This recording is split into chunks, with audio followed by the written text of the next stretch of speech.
Bonsoir tout le monde. Voilà, j'espère alors que vous allez très bien. Bon, aujourd'hui, on va essayer de savoir comment utiliser la notion de la dérivabilité pour calculer quelques limites. Bon, la méthode alors elle est très simple parce qu'elle se base sur la définition de la dérivabilité en un point d'abscisse par exemple A.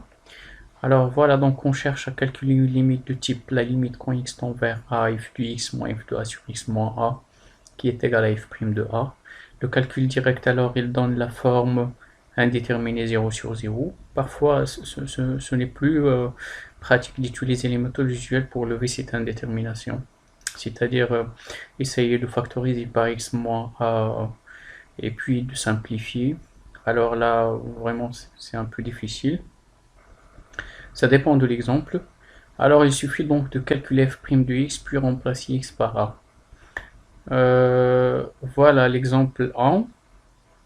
Limite quand x tend vers 1, x à la puissance 2040 moins 1 sur x moins 1. Alors les méthodes vraiment usuelles ne sont pas pratiques dans ce cas-là, puisque la division euclidienne, ça va prendre beaucoup de temps et beaucoup d'efforts.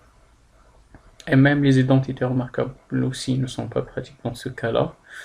Donc on va essayer d'exploiter le fait que voilà, on peut poser une fonction qui est dérivable au point 1. Par exemple, si on prend f de x égale x à la puissance 2040, on a f de 1 alors elle est égale à 1.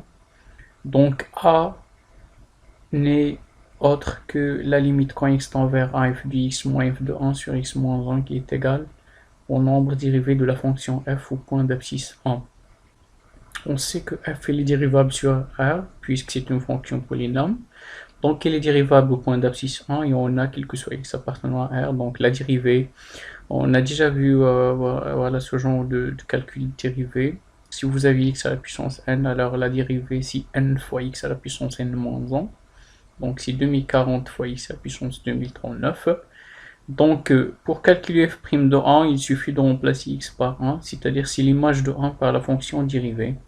Donc finalement, on trouve que a qui est égal à f' de 1 est égal à 2040. Et il faut faire attention parce qu'on ne peut pas appliquer cette méthode si f n'est pas dérivable au point d'abscisse a, car dans ce cas-là, f' de a n'existe pas, puisqu'il n'est pas dérivable, donc la limite précédente est infinie, elle est égale soit plus ou moins l'infini. Par exemple, si vous prenez f de x égale racine x, on a vu que cette fonction n'est pas dérivable au point d'abscisse 0. Alors, si quelqu'un essaiera d'écrire cette limite sous cette forme, c'est-à-dire la limite quand x tend vers 0 racine x sur x, il n'arrivera jamais à la calculer de cette façon, puisque f' de 0 n'existe pas. La fonction racine carrée n'est pas dérivable à droite de 0. Précisément, voilà la limite quand x tend vers 0 de racine x sur x et la limite quand x tend vers 0 de 1 sur racine x qui est égale à plus l'infini, puisque le 0 qui est au dénominateur il est positif, la racine carrée il est toujours positif. Un deuxième exemple, on va par exemple considérer un entier qui est strictement positif n, et on va essayer de calculer la limite quand x tend vers 1, x à la puissance n-1 sur x moins 1. Donc voilà, x tend vers 1, x moins 1, voilà, x à la puissance n, on peut penser à poser f de x égale x à la puissance n. On a alors f de 1, c'est vraiment égal à 1, donc c'est bon pour le moment. Cette limite a n'est autre que la limite quand x tend vers 1 de f de x moins f de 1 sur x moins 1, qui est égal au nombre dérivé de la fonction f au point d'abscisse 1. On sait que f est dérivable sur R, donc il est dérivable au point d'abscisse 1, et on a, donc la dérivée, on a déjà vu comment faire ça, donc c'est n, x à la puissance n moins 1. Donc en remplaçant x par 1, on obtient n. Donc finalement, a est égal à n. Un troisième exemple, On va essayer de calculer la limite quand x tend vers pi sur 6 de sinus x moins 1 sur x moins pi sur 6. On a déjà vu ce genre de limite. On les calcule en utilisant les formules de transformation, soit de la somme en un produit ou bien le produit en une somme. Alors, voilà encore une fois une autre méthode qui est plus simple et qui économise soit l'effort, soit le temps. Donc il suffit alors de voir que on peut poser f de x égale 2 sinus x, c'est-à-dire elle dépend de x, donc ça sera f de x égale 2 sinus x.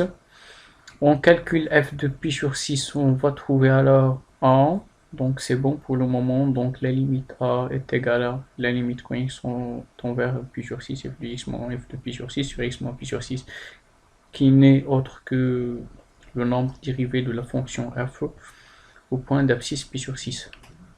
On sait que voilà, la fonction sinus elle est dérivable sur R, donc la fonction f qui est égale à 2 fois sinus x, elle est aussi dérivable sur R parce qu'on a multiplié seulement fois un nombre qui est réel, ça ne change rien. Donc elle est dérivable au point d'abscisse pi sur 6 et on a donc là l'astuce qu'on a utilisée pour calculer cette limite, bon, c'est pas la limite mais la dérivée. Alpha u', elle est toujours égale à alpha u'. C'est bon, donc avec u une fonction et alpha un nombre réel. Donc voilà, on garde le 2. Et puis la dérivée du sinus x, c'est cosinus x. En se basant sur le cercle trigonométrique, vous voyez très bien, c'est en allant ou bien en parcourant ce cercle dans un sens qui est négatif, c'est-à-dire le sens des aiguilles de la montre. Donc on voit que le sinus prime c'est égal à cos prime, sinus prime c'est cos prime c'est moins sinus, etc. On a déjà vu ça. Alors donc voilà, donc finalement on remplace x par pi sur 6 et on trouve le résultat. Bon, un quatrième exemple concernant la racine carrée. Alors si par exemple on prend cette limite, on voit très bien qu'au dénominateur, on a 2x moins 1. Donc, alors que la définition de la dérivation en un point, on n'a que x moins a. Donc, on est obligé d'abord de factoriser par 2.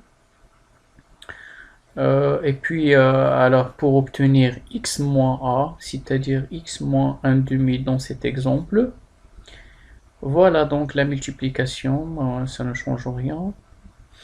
Alors, le reste, c'est une limite qui est usuelle, qui ressemble à la limite ou bien au nombre dérivé d'une certaine fonction en un point. Donc il suffit alors de poser f de x égale racine 3 sur 2 moins x. Alors on va calculer l'image de 1 demi, on trouve que c'est égal à 1, donc c'est bon. Alors la limite a est égale à 1 demi fois f' de 1 demi. Voilà, c'est ça. Donc f, il est dérivable sur l'intervalle moins l'infini 3,5. Pourquoi? Parce qu'on a vu que cu est dérivable et positif strictement sur un intervalle i. Alors racine u est aussi dérivable sur l'intervalle i. Et on a quel que soit x appartenant à i, la racine de i de x' est égale à u' de x sur 2 racine u de x. Donc si on prend par exemple la fonction qui est associée à chaque x 3 sur 2 moins x, alors il est dérivable sur R puisque c'est une fonction qui est polynôme, mais il est positif strictement, c'est 3 sur 2 moins x est supérieur strict à 0, donc x est inférieur strict à 3 demi, c'est-à-dire x appartient à l'intervalle moins l'infini 3 sur 2 ouvert. Donc puisque 1 demi appartient à cet intervalle, donc la fonction elle est dérivable, point d'abscisse 1 demi, et on a donc la dérivée, on applique cette méthode ou bien cette règle. La dérivée de 3 sur 2 c'est 0 puisque c'est un nombre fixé, constant. La dérivée de moins x c'est moins 1 parce que la dérivée de ax sur a. Voilà, donc finalement donc on trouve ce résultat. Donc en remplaçant x par 1 demi, on trouve moins 1 sur 2. Donc a est égal à 1 sur 2 fois f' de 1 sur 2 qui est égal à 1 demi fois moins 1 demi qui est égal à moins 1 quart. Bon, un dernier exemple. On va essayer de calculer cette limite. Là encore, si on veut appliquer ou bien utiliser la notion de la dérivée, le dénominateur donc n'est autre que x moins 0, c'est-à-dire x. Le problème, on n'a pas seulement x au dénominateur dans ce cas, donc, mais si vous voyez très bien, x n'est qu'un facteur commun dans ce cas-là, donc on peut factoriser d'abord par x. Donc voilà, on factorise par x. Après, bon, on va essayer de séparer ces deux expressions de cette façon-là. Donc je peux poser cette expression égale e, à l'autre est égal à f. Donc j'ai deux limites à calculer. Par exemple, en commençant par e, alors c'est simple dans ce cas-là, on peut la calculer seulement par un calcul direct, sans aucun problème. Ça va donner 1 sur 1 plus 0, c'est 1, donc c'est bon. Maintenant pour le f, l'autre limite.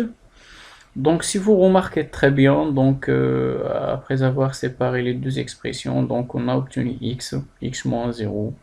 Donc j'ai besoin maintenant de faire apparaître f de x moins f de 0 au numérateur. Alors il suffit donc de poser f de x est égal à toute cette expression. Donc on va calculer maintenant f de 0, alors c'est 1.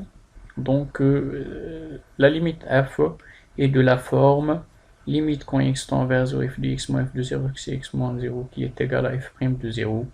F est dérivable sur R, c'est-à-dire cette fonction-là. Pourquoi? Parce que c'est le produit de deux fonctions qui sont dérivables sur R. Le cosinus il est dérivable sur R. X moins 1 c'est une fonction polynôme qui est dérivable sur R. AX plus B là il appartient toujours à R pour tout X appartenant à R, donc toute cette fonction là est dérivable sur R. Donc le produit de deux fonctions qui sont dérivables sur le même intervalle est aussi dérivable sur le même intervalle.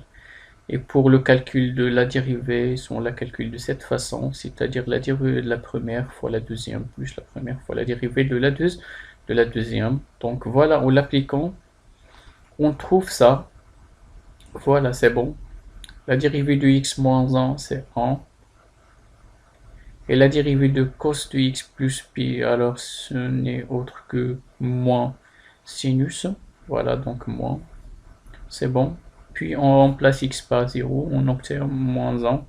D'où f est égal à moins 1. Donc finalement, a est égal à e fois f, donc c'est 1 fois moins 1, qui est égal à moins 1.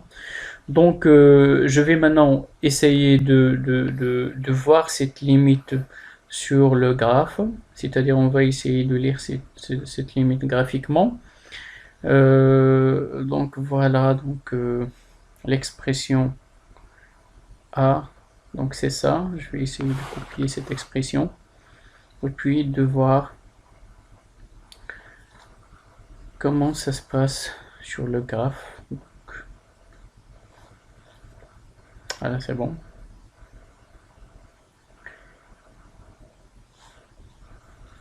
Ça, c'est un logiciel qui est vraiment très utile pour la construction des graphes.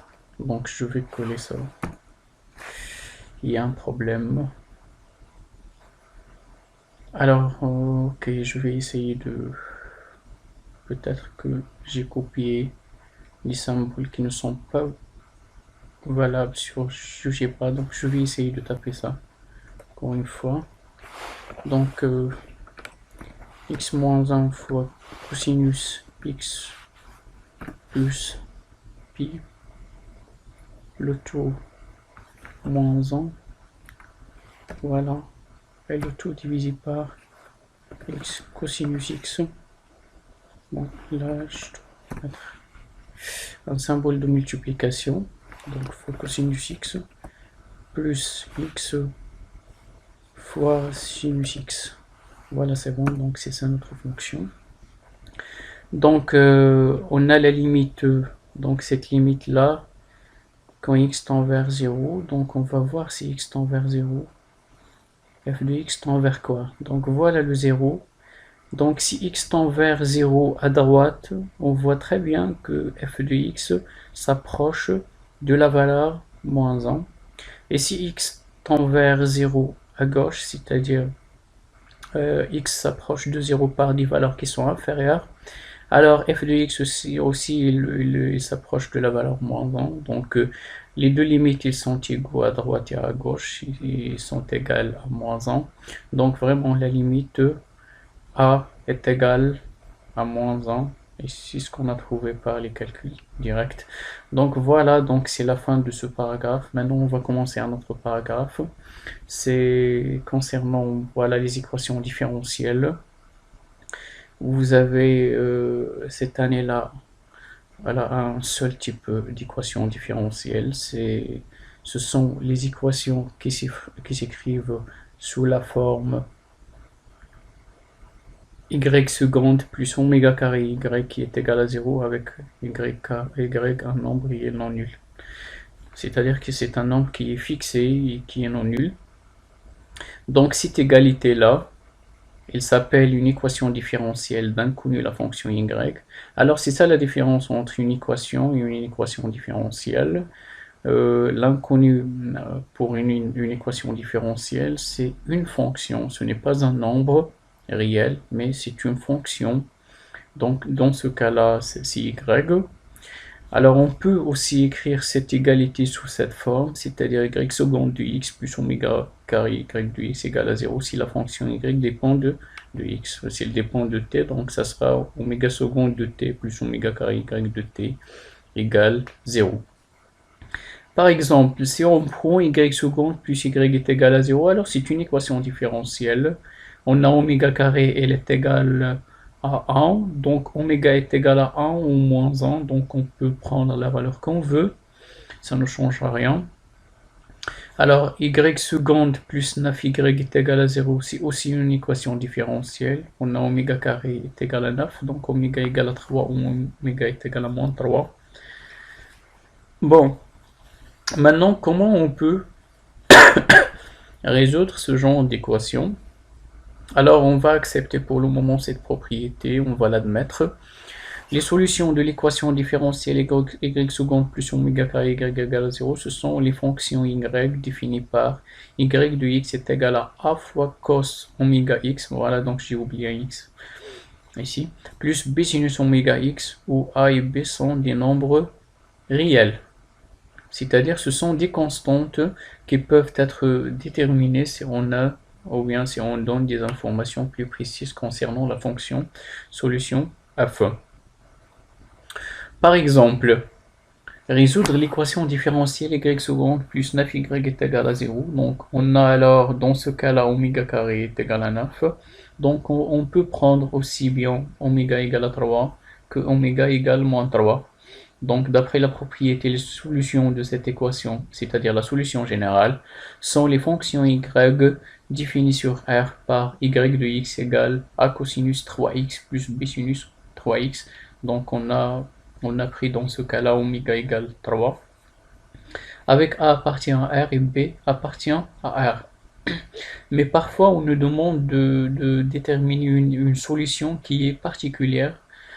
La solution générale, on est toujours obligé de la déterminer d'abord, mais puis si on nous demande de déterminer une solution particulière qui est vérifiée ou bien qui satisfait une certaine condition initiale, alors on va procéder de cette façon. Si par exemple on cherche la solution y telle que y de pi sur 3 est égal à 2, y' de pi sur 3 est égal à moins 1, donc pour la première condition, alors c'est facile, on a y de pi sur 3 est égal à 2, ceci est équivalent à, c'est-à-dire on remplace x par pi sur 3 et on pose le tout égal à 2.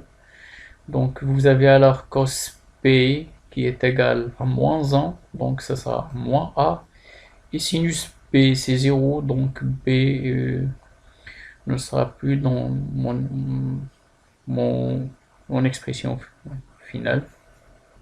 Alors a est égal à moins 2, donc c'est bon.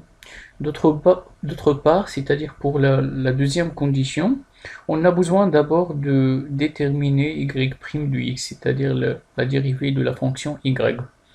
Donc si vous voyez très bien, alors y c'est une somme de deux fonctions qui sont dérivables sur R, le sinus et le cosinus, puisque 3x ça reste toujours dans R, quel que soit x appartenant à R. Donc pour calculer déjà la dérivée de ces fonctions, on a déjà vu que si ax plus b appartient à un intervalle i, et on considère un intervalle g tel que quel que soit x appartenant à g, ax plus b appartient à i, cet intervalle i sur lequel la fonction f est dérivable, alors f de ax plus b est aussi dérivable sur l'intervalle i. Dans ce cas-là, c'est toujours valable puisqu'on a le sinus et 3x c'est une fonction polynôme linéaire, donc alors elle est dérivable aussi sur a. Et la dérivée de f de ax plus b, c'est a fois f' de ax plus b. Donc dans ce cas-là, la dérivée de cosinus 3x, alors c'est 3 fois la dérivée de cos, l'image de 3x par la dérivée de cos, c'est-à-dire moins 3a sinus, voilà, donc c'est ça, donc moins 3a sinus 3x, l'autre c'est plus 3b cos 3x. Donc en remplaçant x par p sur 3, bon, et par équivalence, on obtient b égale 1 tiers. Donc on remplace finalement a et b par leur valeur et on obtient y de x. Parfois, les conditions initiales ne sont pas déclarées comme l'exemple précédent. Par exemple, si on considère l'équation différentielle, celle-là, la question c'est de déterminer la fonction f, solution de l'équation l'équation E, sachant que la courbe CF, c'est-à-dire la courbe représentative de la fonction f, passe par le point M et admet une tangente au point M parallèle à la droite d'équation y également pi sur 3x. Donc si vous voyez très bien, les conditions dans ce cas-là, les conditions initiales ne sont pas déclarées d'une façon très claire. Donc on a besoin d'abord de traduire ces deux phrases et puis voir ce qu'on obtient. D'abord, une autre remarque, l'équation différentielle qu'on a vue, le coefficient de y second, c'est toujours 1, alors que dans ce cas-là, on a 9. Donc d'abord, on doit multiplier les deux côtés fois 1 sur 9. Donc on obtient alors y seconde plus p carré sur 9y est égal à 0. C'est-à-dire que oméga carré, c'est pi sur 3 le tout au carré. Donc oméga est égal à pi sur 3 ou oméga est égal à moins pi sur 3. Alors d'après ce qui précède, les solutions de cette équation sont les fonctions y telles que y de x est égal à cos, donc oméga, c'est-à-dire pi sur 3x plus b sinus pi sur 3x avec a appartient à r et b appartient à R. Maintenant, on va essayer de traduire ces deux phrases. Donc, pour la première phrase, d'abord, là j'ai commencé d'abord par déterminer la fonction générale, la solution générale. Donc, comme la fonction f est une solution de l'équation E, alors f de x aussi s'écrit sous cette forme, c'est-à-dire la même forme que y, avec a appartient à R et B appartient à R. Donc la courbe CF passe par le point M de coordonnées 0 racine 3, ça veut dire que l'image de 0 par la fonction f, ce n'est autre que racine 3. Donc f de 0 est égal à racine 3. Donc c'est bon, voilà la condition initiale première. La courbe CF admet une tangente au point M parallèle à la droite d'équation y égale, etc. Donc quand est-ce que la courbe d'une fonction admet une tangente au même point? C'est quand cette fonction est dérivable au point d'abscisse, par exemple dans ce cas là 0. Donc ça veut dire dans ce cas que c de f, que f elle est dérivable au point d'abscisse 0, donc f' de 0 existe, mais c'est quoi la valeur de f' de 0? Donc elle reste à traduire le reste de cette phrase, c'est-à-dire parallèle à la droite d'équation. Donc, puisque la tangente elle est parallèle à cette droite, et la tangente, si vous vous rappelez très bien, euh, alors l'équation d'une tangente, ce n'est que y égale, bon, la tangente par exemple au point d'abscisse A, c'est f' de A, y égale f' de A, facteur x moins A plus f de A. Alors, f' de A, c'est le coefficient directeur de la droite tangente. C'est bon, c'est ça ce qui est vraiment très intéressant. Le nombre dérivé de la fonction f au point d'abscisse A, ce n'est autre que le coefficient directeur de la droite tangente de C de f au point d'abscisse A.